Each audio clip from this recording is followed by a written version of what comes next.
I think both of you are pretty optimistic as far as Wall Street strategists. Anything shaking your confidence this morning as we hear from Caterpillar and NVIDIA? Well, I think what you saw this morning is confirmation that the earnings trend in the economy are weakening. And the market, interestingly, is actually rewarding companies more favorably on weaker results than they have in past quarters. So the market seems to be looking through this a bit, obviously not today. But didn't we know China was going to be weak and slowing down for companies like Caterpillar and really any of the industrial names? I mean, the action today suggests it wasn't all factored in. Yeah, a little bit. I think the real issue is beyond this quarter.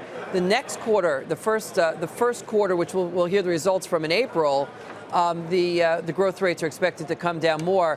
The key, though, is the market seems to be looking through this and saying, yes, but we're not going into recession. The Fed is not, the Fed is likely done for the cycle.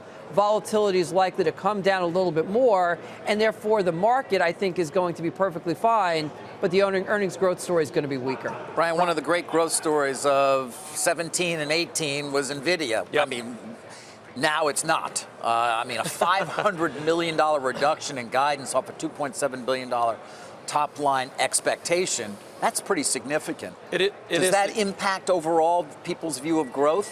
Well, I think a couple of things. Number one, I think it's really difficult to throw tech into all one basket. And I think people are learning, quite frankly, very quickly that the semiconductor space, especially with respect to NVIDIA, Micron, AMD, remain the most cyclical parts of that sector. If you strip those out, you actually see that technology earnings are exceedingly stable and have become the most stable earner in the S&P 500 in terms of Apple, Microsoft, Intel, those types of names, Cisco. So I think what we found out was very painfully in the fourth quarter that many investors, David, became exceedingly reliant on the returns and momentum that NVIDIA per se were providing. And then the buyer strike came and the market became exceedingly sick. And then it received some antibiotics with respect to the rally. Now we're just kind of stock picking, and Jonathan said it best. I mean, companies are delivering at different levels, and now is not the time to be focusing on the index. Now is the time to be buying individual names. Jonathan, it's interesting because I would say 6 weeks ago, whether you had been bullish or bearish coming into the end of the year, you said, wow, we have to bounce hard here. The market is so oversold, such a concentration of panic selling. Now, market's up 13% off the lows coming into this week, up 6.5% year to date. So probably gone a little farther than many people thought just for a bounce. Where does that leave us tactically? I would say, what does it take besides less bad news from here on out to get further upside? Well, first of all, right now the expectations for the first quarter, and that's really the key here, is it's not the fourth quarter. The first quarter earnings are for 2% EPS, but if you take out the buybacks, that's 50 basis points. So I think that we may have to wait a little bit. The question is, are we really going into a full-blown earnings recession that's reason for concern? Or is this overdone, and are we overly concerned about these, and ultimately it's going to come through? I do think in the April earnings season, you're going to get a big bounce, and that it's not going to be as bad as predicted. But it's going to be there's very little information right now that's going to tell you otherwise. So I think you're right.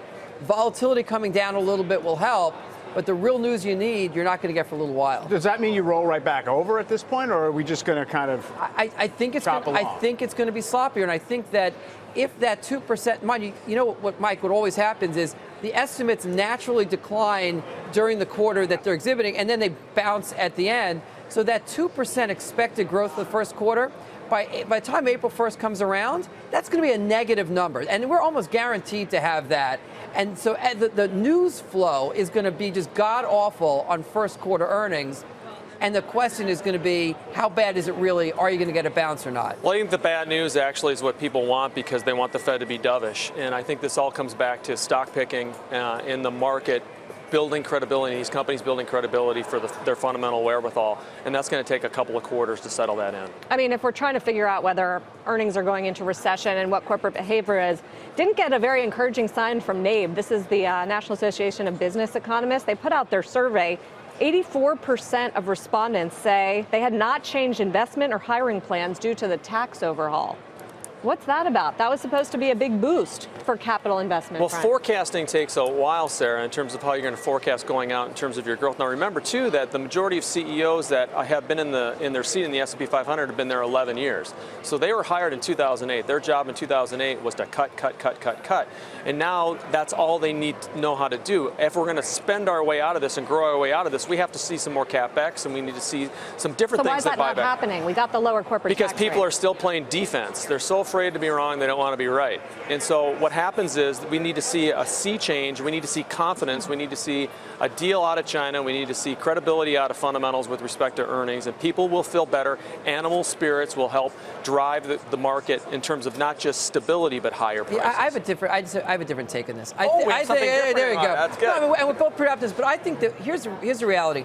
And we saw from the CBO report today, we are in a 2% or sub 2% long-term trend. So when we had a 3% year, rather than saying, oh my God, look how great this is, the reality is you're now overgrowing or over-earning. Companies aren't stupid. They realize that we're not going to sustain 3%, so they're not investing around that. So we're not going to see this CapEx cycle. I think it was wishful thinking. What I do think you have... Wait, just for a second there. Yes? I just want to... So it was wishful thinking, all that talk around tax reform and the fact that it was going to unleash a productivity boom in part because of the money spent. 100%. Not going to happen?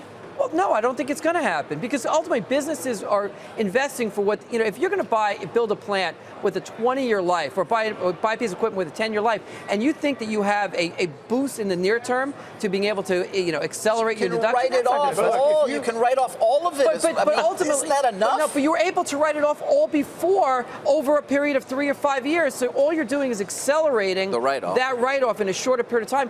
And David, in an environment with low interest rates, the net present value of that is almost nothing. You need longer-term confidence. If we counted software as CapEx, would CapEx look as bad? No, and I think That's my point. Jonathan's It's a bringing up a different good kind of point. CapEx. But this is the defensive nature of corporate America, and I don't think we can keep that binary negative for long. It's animal spirits and the reversion to the mean. We're not going to build a bunch of plants. We might build one, and I think that makes sense with respect to just bringing back a capacity to the United States.